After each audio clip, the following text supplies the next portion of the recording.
Hi, good morning everyone. So today we are headed to Silang, Cavite.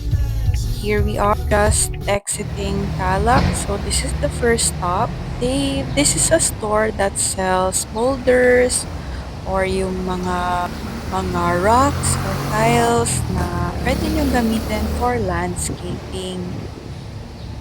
Here is a video of their showroom.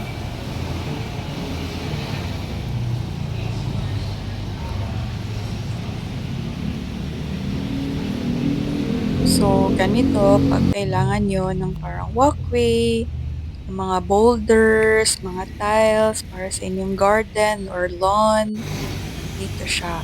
Our next stop is eight pots. Sorry, it's eight corner pottery. So almost all of their pots are imported, like from Vietnam and China.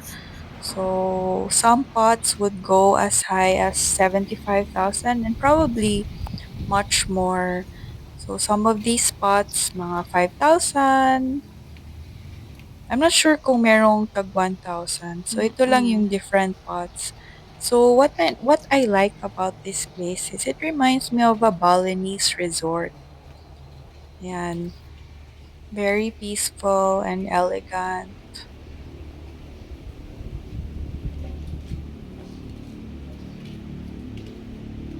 Here I am. I tried to do an outfit check. So it started to rain.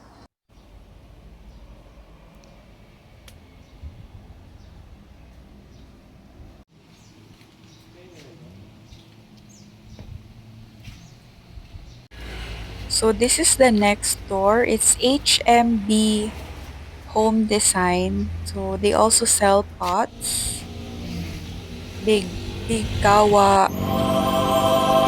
Tapos ito na yung highlight. So this is Ruth's Garden.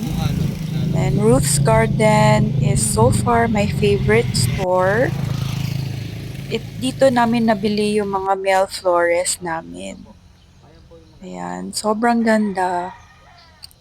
So, apat yung nabili namin. So, we are trying to grow some hydrangeas in our garden. Ayan si Ruth. So, gustong-gusto ko yung Ruth's Garden. Ang dami nilang flowers here. Mga Malaysian moms yan. Pwede daw i-propagate yan. Tapos, ito naman mga bromeliads. Yan. So, pumipili na kami ng mga male flowers or hydrangeas na kukunin namin. Ang sarap. Kasi marami siya mga sang-sang. Parang walang blue. Ewan ko lang to. Here naman, natuwa lang ako kasi pineapple. So, meron pala talagang bromeliads na Bibigyan niya pineapple ng isang plant. ganon. So, yan, caladium. Yan, kinuha niya yung caladium. Tapos, linagay niya sa pot. So, pagdating sa bahay, actually, medyo struggling siya. Naka-ICU na yung caladium. Parang na-stress yata siya sa biyahe. Tapos, yung linipat pa siya sa ibang pot. Ito naman yung napili ko, Fittonia pala siya. Sobrang cute, may pink yung leaf. Then yan, tuwang-tuwa ako sa napili ko na plant. Sabi ko picture lang, pero naging video pala. Yan na. So ito yung isang store naman ng Ruth's Garden. Parang up ahead lang. Kasi may tinitingnan sana kaming kalachuchi. So dito naman marami pa rin silang mga plants and flowers. Yan, may mga Malaysian moms ulit. Ito naman yung Dewey's Garden. So, sumilip lang kami kasi gusto namin makita yung sobrang lush nila na rubber tree plant. Dito kasi sa Dewey's, yung mga plants nila sobrang lush talaga. Yung sulit na sulit din yung bayad mo. Itong plant na ito, maganda siya pag may pool kayo.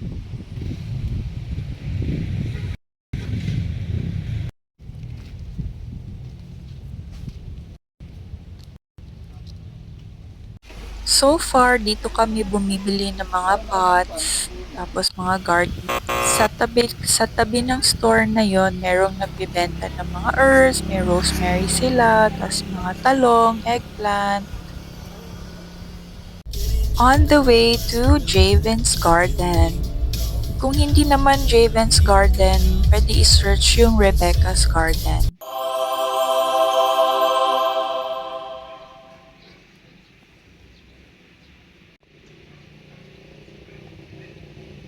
So, dito kasi sa Javen's Garden, marami silang mga kalachuchi. So, tininan lang namin. Opo, outdoor po talaga yan siya.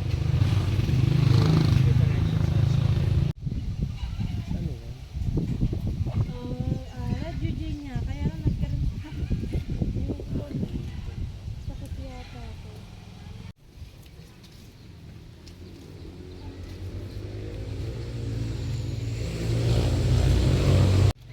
So, just more shots of their outdoor garden. Spray ako ng Sinbush, parang baliwan. Oo, Simbus Tapos, din. ito Ginamit naman yung namin. mga indoor Mas effective plants ang nila. Simbus. Ayun ba? Mm-mm. Mga kailangan.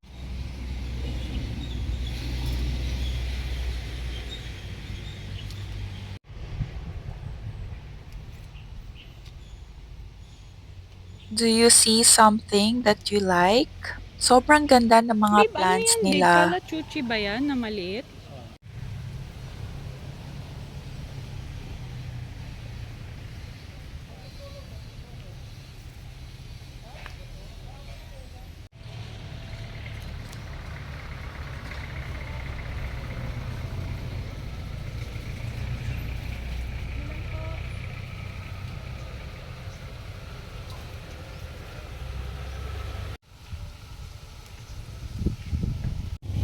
Ito naman sa ibang area sa Silang, Cavite, most of the stores here, marami silang mga landscaping plants, pang outdoor garden na tag 15 pesos lang. So, like nakakuha kami ng celosia plant, 15 pesos lang siya.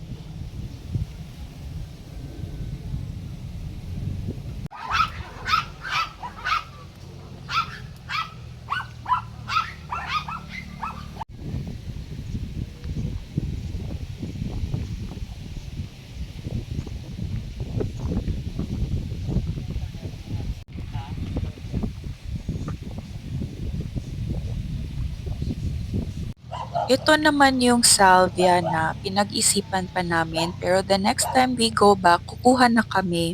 20 pesos per bag lang siya.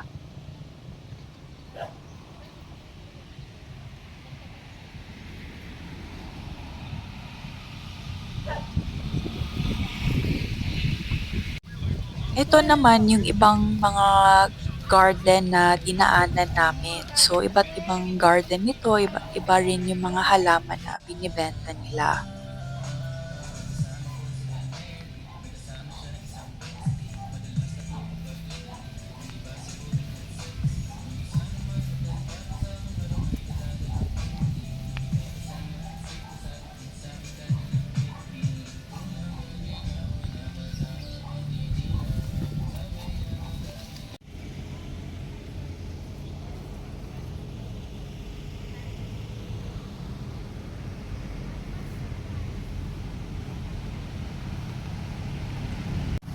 So, nakakatuwa talaga mag-plant shopping sa Silang Cavite. Ang daming choices, tapos budget-friendly pa yung mga plants nila.